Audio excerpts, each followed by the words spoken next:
La abuela se llamaba Rosaura, aunque hacía muchos años que nadie en el barrio la llamaba por su nombre completo. Para todos, era simplemente la abuela. Esa mujer pequeña, de espalda encorvada, que caminaba despacio por las calles polvorientas con una bolsa de tela en la mano y el rostro marcado por arrugas profundas, como si cada una de ellas guardara una historia que nunca fue contada. Rosaura no tenía dinero, no tenía propiedades, no tenía estudios ni contactos importantes. Vivía en una casita humilde al borde del pueblo, con paredes gastadas, un techo de lámina y un suelo de cemento frío que nunca conoció la calidez de una alfombra. Sin embargo, dentro de esa casa habitaba algo que no se compra con dinero, ni se hereda con papeles en una resistencia inquebrantable, un amor incondicional y una fe silenciosa que no hacía ruido, pero que lo sostenía todo. Cada día Rosaura despertaba mucho antes de que el sol asomara en el horizonte. No necesitaba un despertador. Su cuerpo, acostumbrado a la escasez y a la responsabilidad, abría los ojos por pura costumbre. Sus rodillas le dolían al levantarse, sus manos temblaban un poco, pero jamás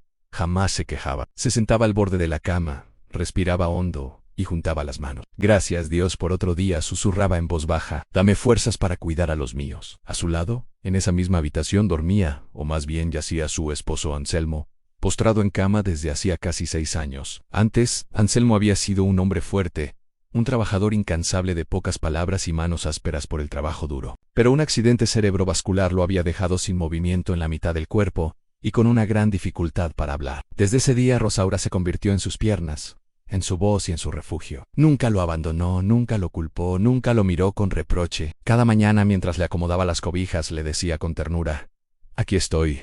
No te preocupes». Además de su esposo, Rosaura cuidaba a sus 3 nietos. Los padres de los niños habían desaparecido de sus vidas uno por uno, tragados por decisiones equivocadas, promesas rotas y caminos que no regresan. Nadie volvió por ellos. Nadie preguntó si comían, si estudiaban, si dormían con miedo por las noches. Solo la abuela les abrió la puerta, sin condiciones, sin preguntas. Camila, la mayor, tenía 13 años, y sus ojos reflejaban una madurez que no correspondía a su edad. Había aprendido a callar, a ayudar, a entender la vida sin hacer demasiadas preguntas. Tomás, de 10 años, era inquieto y soñador, pero siempre hablaba en voz baja para no molestar al abuelo. Y Lucero, la menor, con apenas 5 años, todavía creía que su abuela podía resolverlo todo con solo rezar. La casa de Rosaura siempre olía a arroz simple, a sopa rala, a pan viejo calentado en una sartén abollada. La comida nunca alcanzaba para todos, pero ella siempre, de alguna manera, encontraba la forma. Si había poco,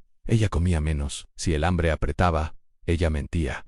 «Ya comí», decía con una sonrisa. «No tengo hambre». Los niños sabían que no era verdad, pero también sabían que discutir con la abuela era inútil. Su amor era tan terco como su voluntad. Para ganar unas pocas monedas, Rosaura lavaba ropa ajena, caminaba largas distancias con bolsas pesadas, bajo el sol abrasador o la lluvia helada, sin importar el dolor que le partía la espalda. Cada moneda que ganaba tenía un destino claro en la comida, las medicinas para Anselmo, los cuadernos usados para la escuela, el gas para la pequeña estufa. Nunca, jamás, gastaba un centavo en ella.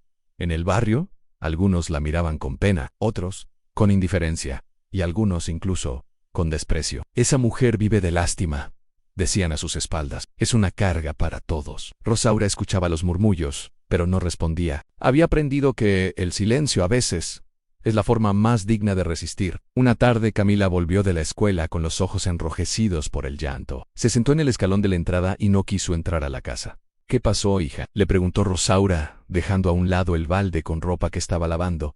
«Se rieron de mí», dijo Camila con la voz entrecortada. «Dijeron que somos pobres, que nuestra casa es fea, que mi abuelo parece un estorbo, que no tenemos nada». Rosaura se sentó junto a ella, le tomó las manos pequeñas y frías. «Escúchame bien», le dijo con una voz firme pero llena de amor. «No tener cosas no significa no valer. Hay personas con casas grandes y corazones vacíos. Nosotros no tenemos dinero, pero tenemos algo que muchos perdieron hace tiempo en dignidad». Camila levantó la mirada, confundida. «¿Y eso sirve para algo, abuela?». Rosaura sonrió con una mezcla de tristeza y orgullo. «Sirve cuando la vida te lo quita todo. La dignidad es lo único que te sostiene cuando parece que ya no queda nada más». Las noches era lo más difícil. Cuando los niños por fin dormían, Rosaura se levantaba en silencio para revisar a Anselmo. Le limpiaba el rostro con un paño húmedo, le acomodaba las almohadas, le hablaba en susurros, aunque él no pudiera responderle. «No te voy a dejar», le susurraba al oído.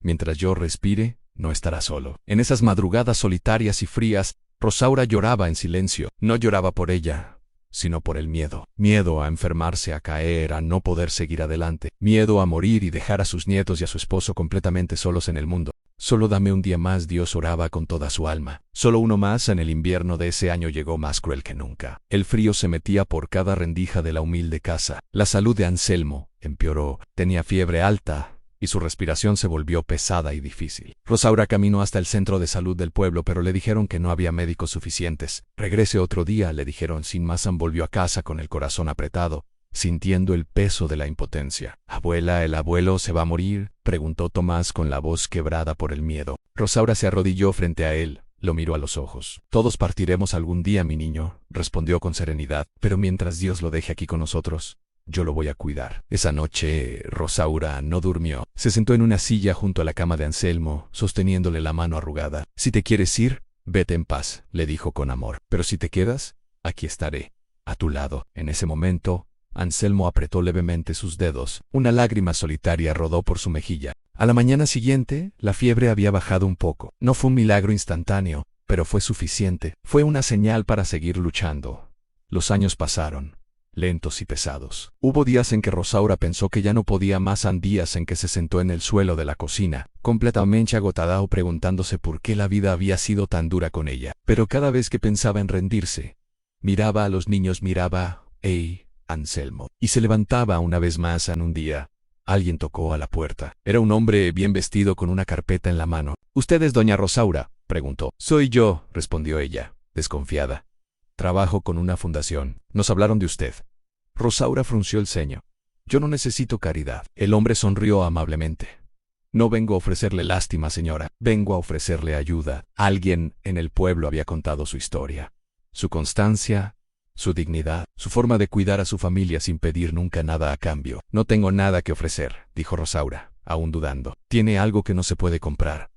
«Tiene carácter», respondió él. «La fundación ayudó con medicamentos, con alimentos y con materiales para arreglar la casa. No fue riqueza, no fue un cambio radical.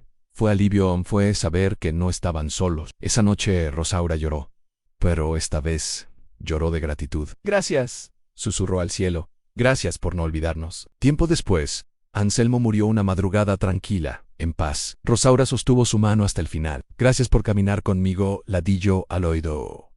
Los niños crecieron. Camila estudió mucho y se convirtió en una mujer fuerte y decidida. Tomás aprendió un oficio y se volvió un hombre de bien. Lucero, la pequeña, nunca olvidó las oraciones de su abuela y el poder del amor. Rosaura envejeció aún más.